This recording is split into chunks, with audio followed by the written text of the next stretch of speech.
Hello, podcast worlds. This is Melissa Murray coming at you from my car. I am the wife of the very funny comedian Matthew Murray, and he has started his very own podcast and asked me if I would do a guest spot. Now, I don't think he really understood what that meant because I tend to ramble a lot. Now, he wanted to call this segment a Melissa Minute. I can guarantee you this is going to be way longer than a minute.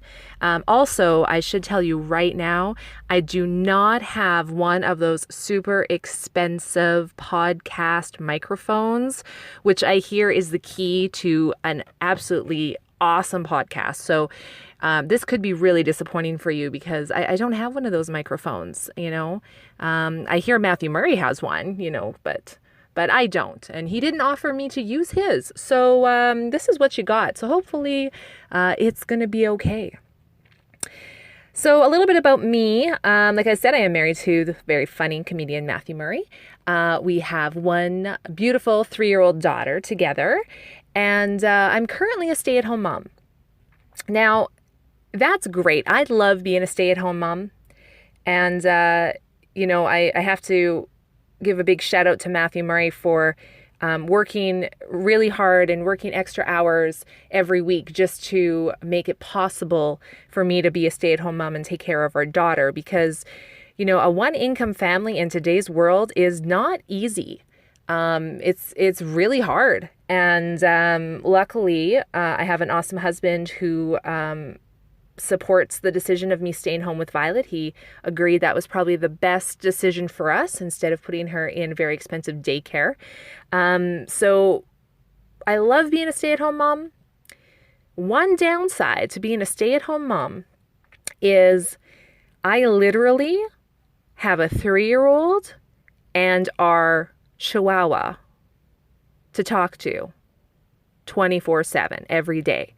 I don't get to go out much because, like I said, in order to facilitate me staying home, Matthew does have to put in extra hours every week. So he works really hard and he goes to work very early in the morning and comes home from work very late at night, does a lot of traveling with his comedy, which does not give me many hours in a day, let alone to myself, but also to step outside of our 4 walls and, experience the world.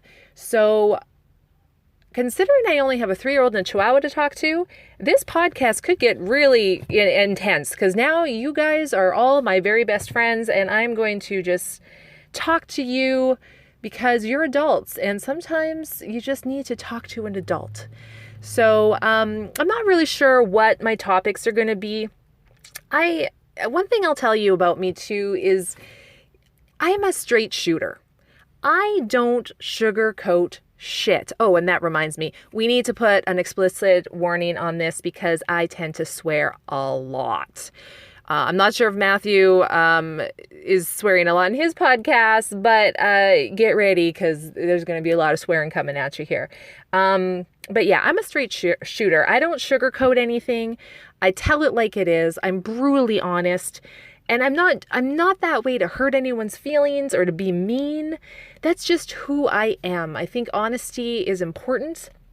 And I don't like tiptoeing around things. I don't like, all that crap. Like just tell me. Just tell me what's going on. And that's what I do. I'm also an open book. You can ask me anything you want to ask me and I will give you the full answer. 100% honest. My only stipulation with that is if you're going to ask me a question, you got to be prepared to hear the answer, guys, because like I said, I'm brutally honest and you may not like the answer. 9 times out of 10, you're not going to like the answer. So as long as you're prepared for whatever I have to say, then go for it. Ask me any questions you want, whatever. I will answer them fully. I've lived in Saskatoon, Saskatchewan all my life, and I'm going to be 39 this year. So for 39 years, I have lived here in Saskatoon, Saskatchewan. And don't get me wrong, it's beautiful here. I love Saskatoon. It's a perfect size for me. I don't want anything bigger or smaller. It's a great size of a city. But there's some really fucking dumb people that live here. And it's getting worse.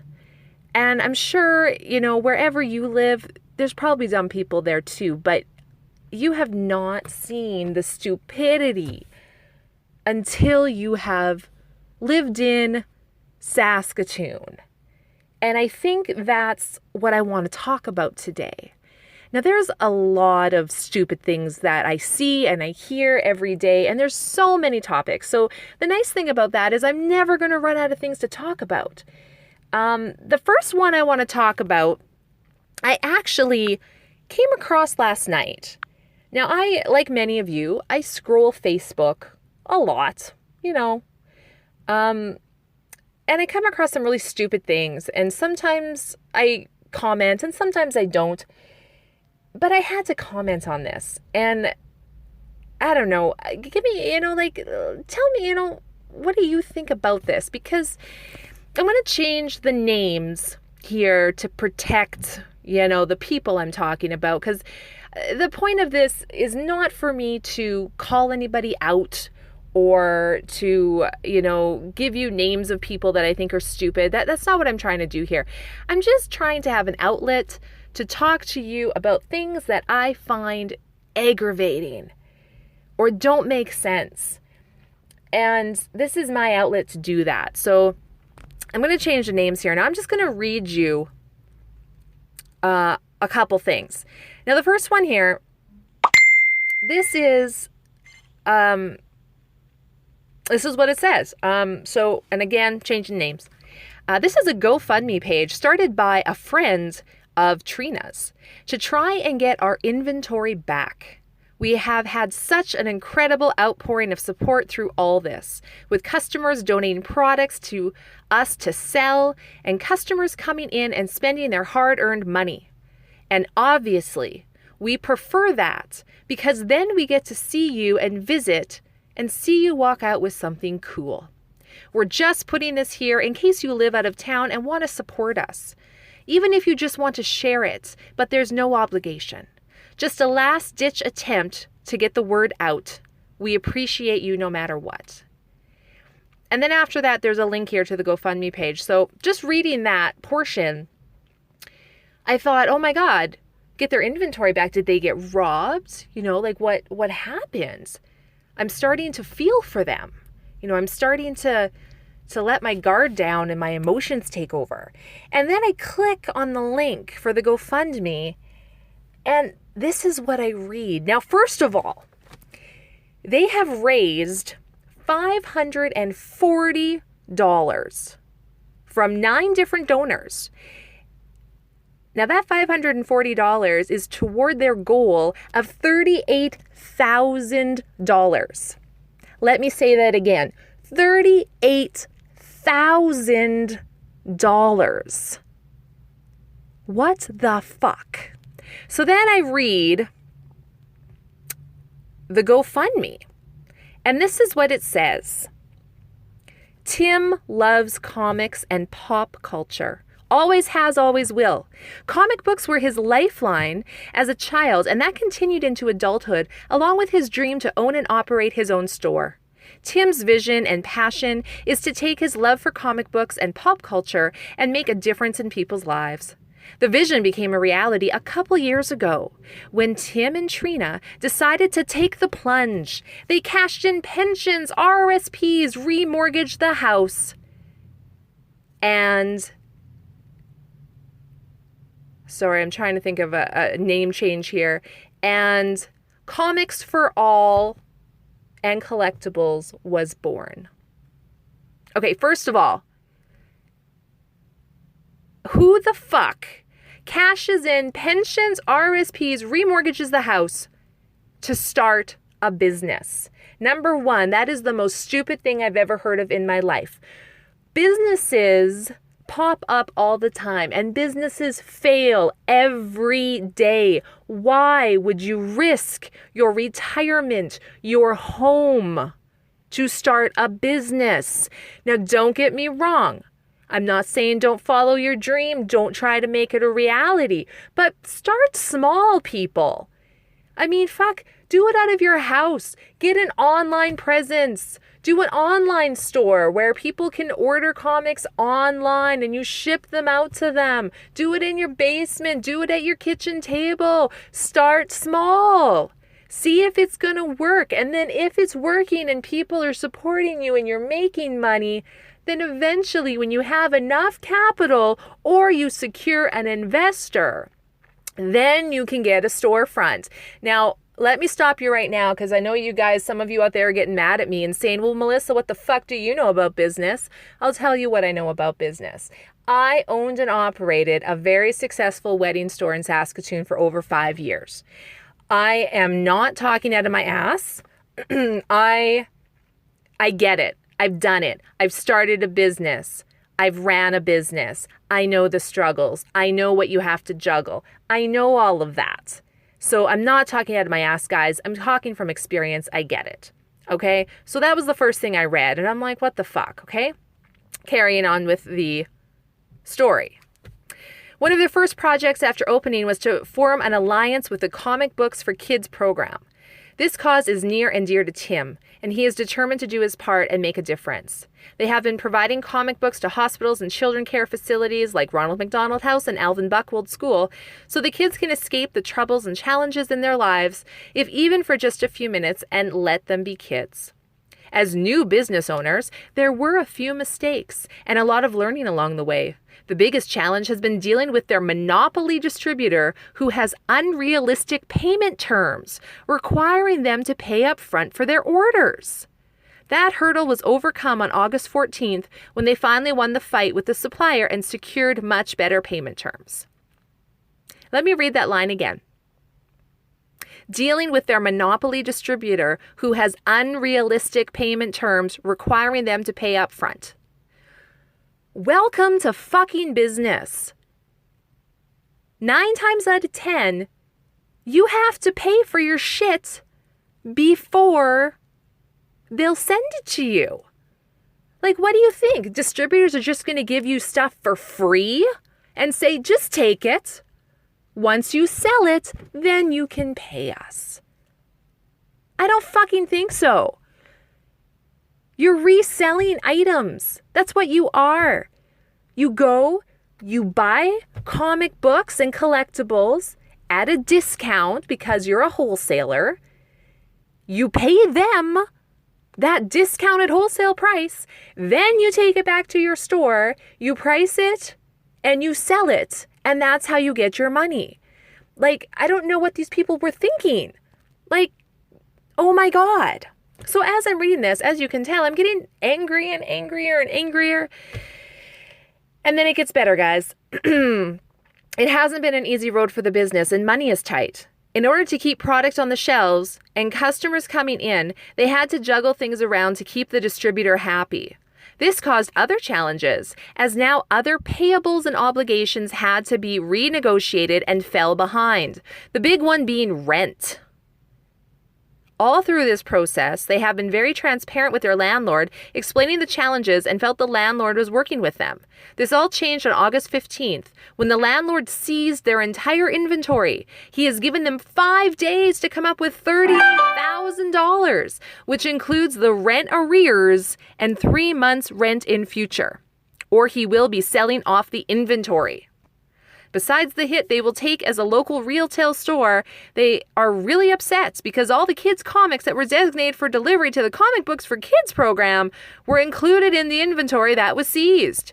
If you can help, please donate so we can get the inventory back in the store and help Tim keep his dream alive.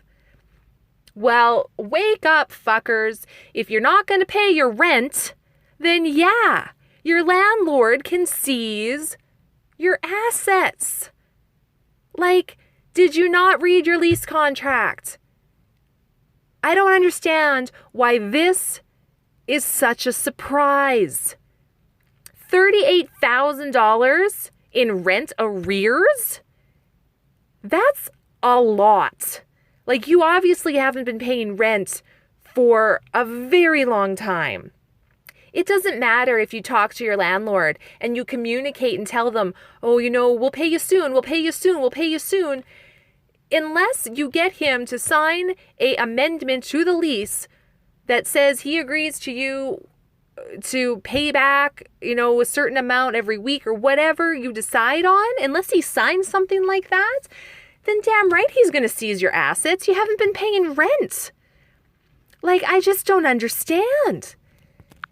So obviously, I had to comment on this because, as you can tell, it angers me.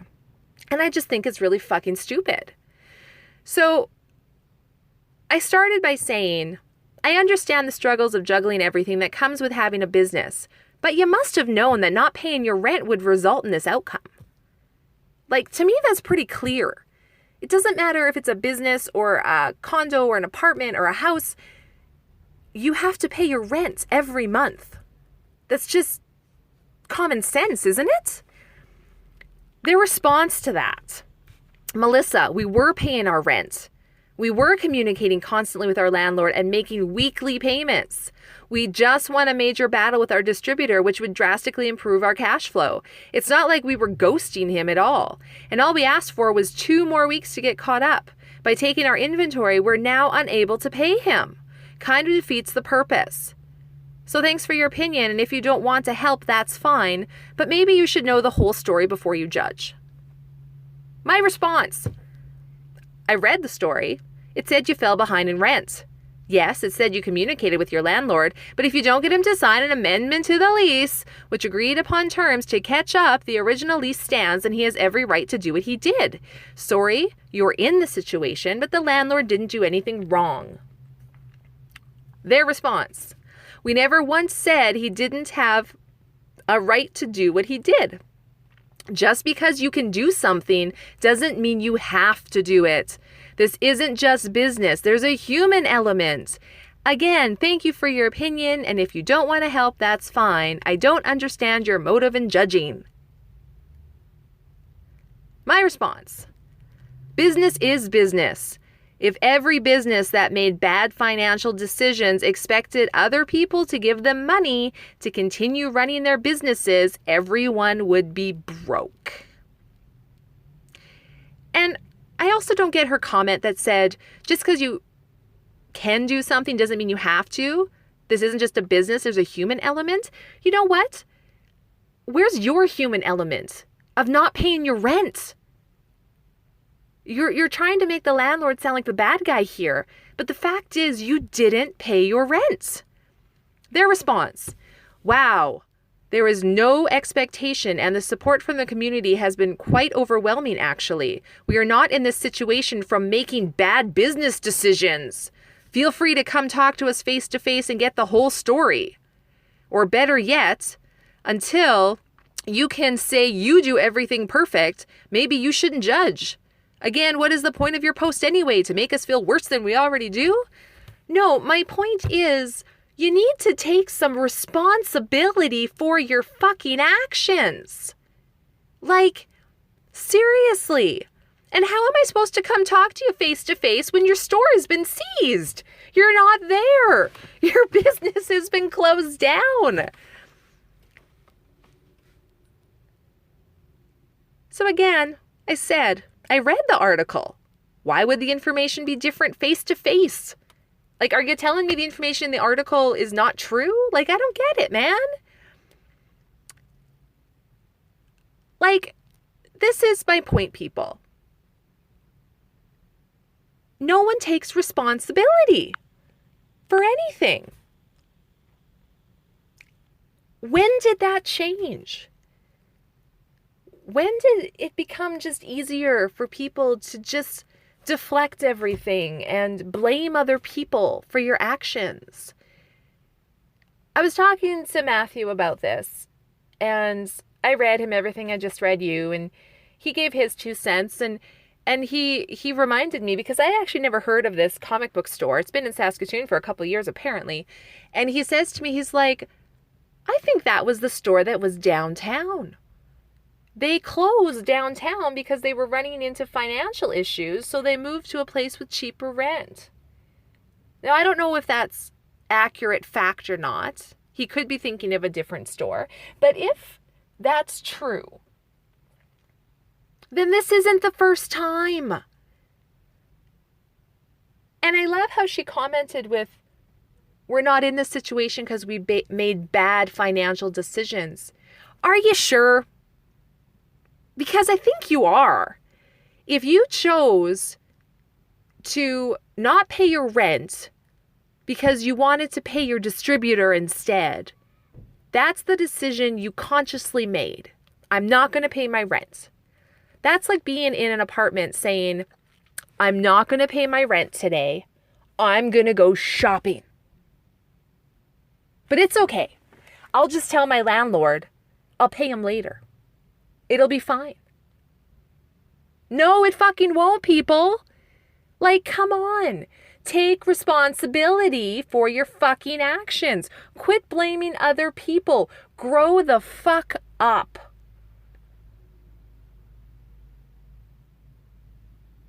And that has been what Matthew would call a Melissa Minute. Thanks for listening, guys.